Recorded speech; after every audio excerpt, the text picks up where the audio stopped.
या श्रद्धा धारणा मेधा वाग्देवी विधिवल्लभा भक्तजिह्वाग्रसदना शमाधिगुणदायिनी। नमो नमः।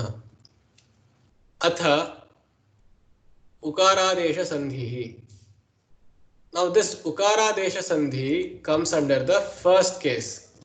This is the first case, which is the where the para is the mrudu vyanjana or a swara. If you remember, the first case depends on two things: one, the para, and also on the upadha. Whereas the second case depends solely on the para. So we have done the sakara desha, and here now is the ukara desha. This Ukaara desha belongs again to the first case, case 1, where the Visarga Sandhi is determined by both the Upadha as well as the Para. Therefore, in our tables, we should include both these columns, one for the Upadha and then the Para. As well as we also have the Visarga, obviously. Then we see what the Adesha is, which depends on Upadha and the Para. In this case of Ukara Desha, now when does Ukara Desha happen? What does this mean, Ukara Desha? It means the Adesha is Ukara. Ukara means U, the Hraswa form.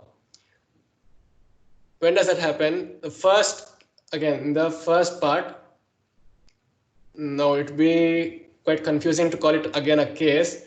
I would say the first scenario. The first scenario is when the Upadha is A, again Hraswa A, and this emphasis on this and qualifying it as being Hraswa or Dirgha is again not quite, not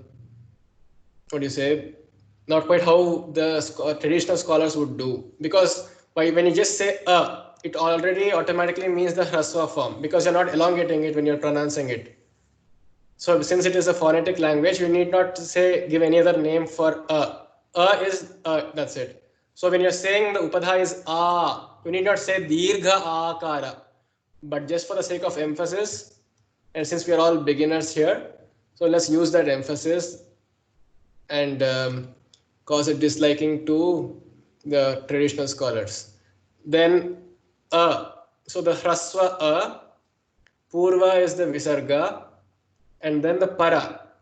Now if you remember, what is the upadha? Upadha is the akshara, the immediate swara which comes before the visarga. Now if the para is a mrudu vyanjanam, okay, then, and if the upadha is you change the visarga to u. Let's see how that happens. When the visarga changes to u, now you know the upadha and the para do not change in a visarga sandhi. They remain as they are.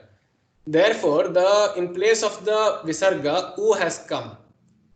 And you know, when it is immediately followed by u, changes to o by the guna sandhi. This is an internal guna sandhi which is happening. So, with u, because the visarga has now changed to u, they combine and become the o. Therefore, it would be quite also appropriate to call it the okara. But since it is not an adesha directly, you can just say it is still an ukara desha to stick to the norms of how it was taught to me. So parinamastu, what does it happen? The final result is and u changes to o. You can also say it is an eka desha where the upadha also combines with the visarga finally to get o. That's it. You can also say in that way it is an okara desha. But let's not just confuse ourselves a lot. So we just say the visarga changes to u, and finally somehow we get o. If you know how it comes to o, well and good. Good. Let's continue. So then dharmaha, then rakshati. You see the para is a vyanjana. Okay. What type of vyanjana is it? It is a mrudu vyanjana. How do you know it is a mrudu vyanjana? Because it comes under the set which is defined by 3, 4, 5 hayavaral. So it comes in hayavaral, ra is there. Therefore it is a mrudu vyanjana. Being a mrudu vyanjana, we come to the first case of visarga sandhis, which contains the ukara desha, repha desha and the lopa. Of those three, how do you know what is to be applied?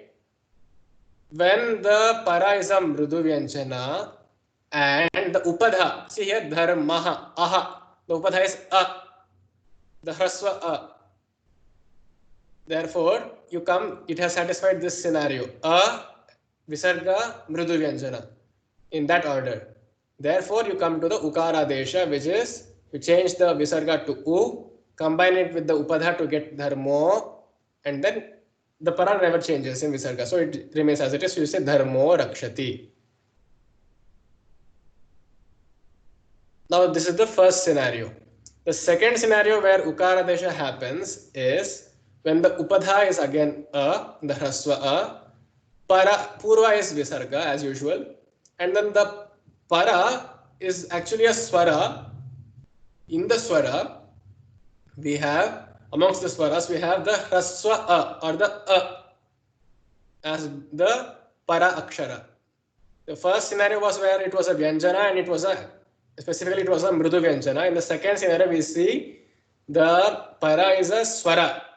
Okay. And amongst the swaras, it is specifically the hraswa akara. And it is not the dirgha akara, etc. All of that. It is the hraswa akara specifically.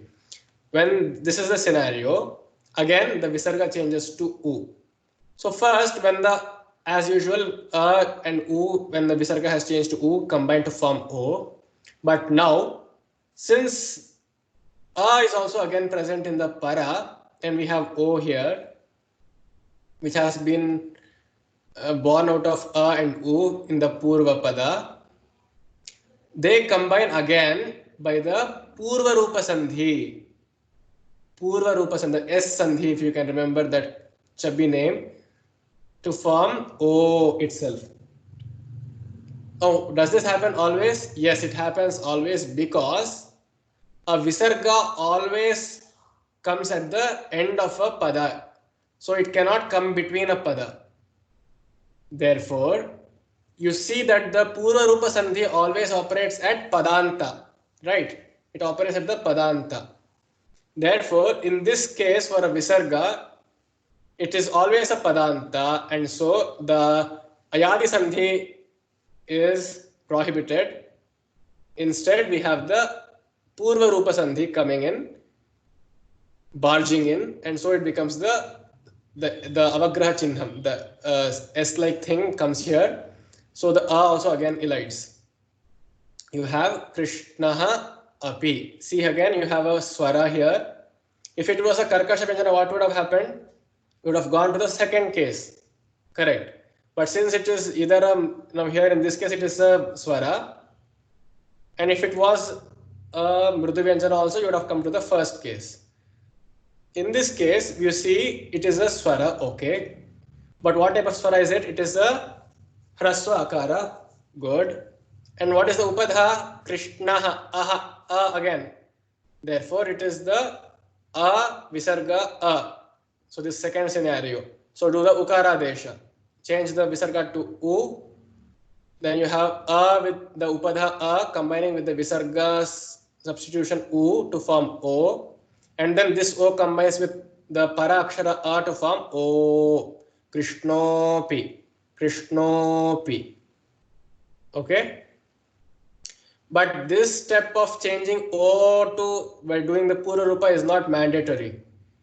In many of the literature, instances of in literature in both the Vedic as well as the classic Sanskritam, we see sometimes they do not do this and they keep it as Krishno api itself. So there's no harm in doing that. But for our sake in classical Sanskritam, it is advised to do the pura rupa also. So it becomes Krishnopi at a stretch. So the entire summary of this is where you have this scenario of a visarga a, do the pura rupa ukara desha visarga sandhi, and finally you get always o. This thing substitutes all the three, the a, visarga and the a totally combined to get this pura rupa o. So it becomes Krishnopi. So why does this not happen here? Dharmo rakshati. Why shouldn't there be an avagraha here also? That's because the para is not a. See, for a pura rupa to happen, you should always have the para a. Is there a para here?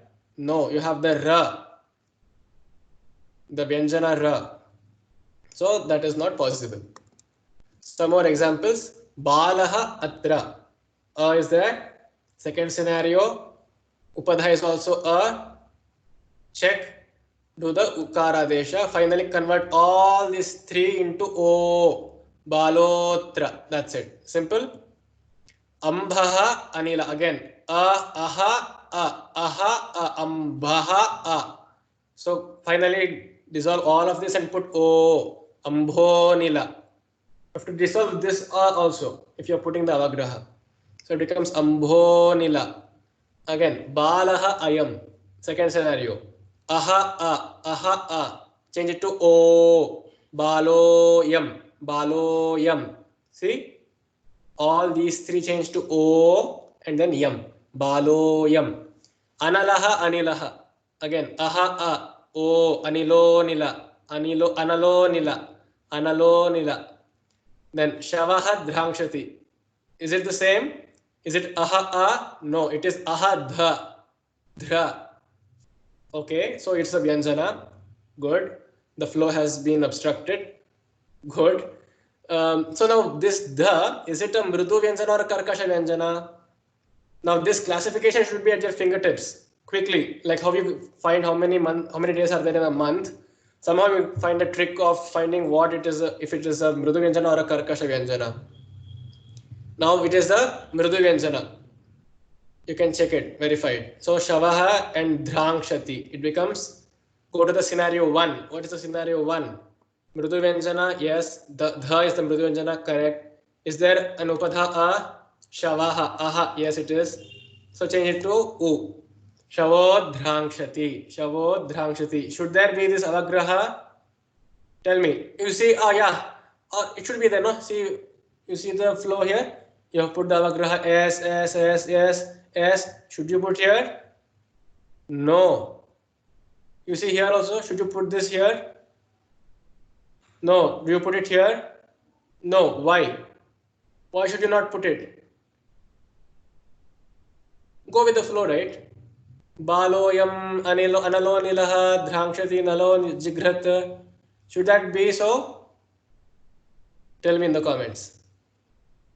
Tell me about that. Give me the answers of 5, 6, and 7. You see here then somaha va. What? You see the mrudu Vyanjana va. Is it a mrudu Vyanjana? Yes, it is. Hayavaral va is there. 3, 4, 5 hayavaral. Yes, it is a mrudu Vyanjana. So change the visarga to u and finally it becomes o. Somo va. If you're finding it too fast, you can always go back to and rewind the video and listen to it again patiently. But since it is a YouTube video, it is recommended that we keep it concise and you can always go back and listen to it again. So nabhaha and nakaha. Again, mrudu Vyanjana is there. Na is mrudu Vyanjana in the 5th column. So you change the visarga to o and finally becomes o. Nabho nakaha. Should you put the avagraha here? You have put it here. Shouldn't you put it here? Tell me in the comments. Manaha rathaha. Again, ra mrudu Vyanjana. Change this. It becomes manorathaha. I think these are some sufficient examples to demonstrate how the visarga changes to Ukaara desha. In the next class, we shall do the Lopa Sandhi. Dhanyavada.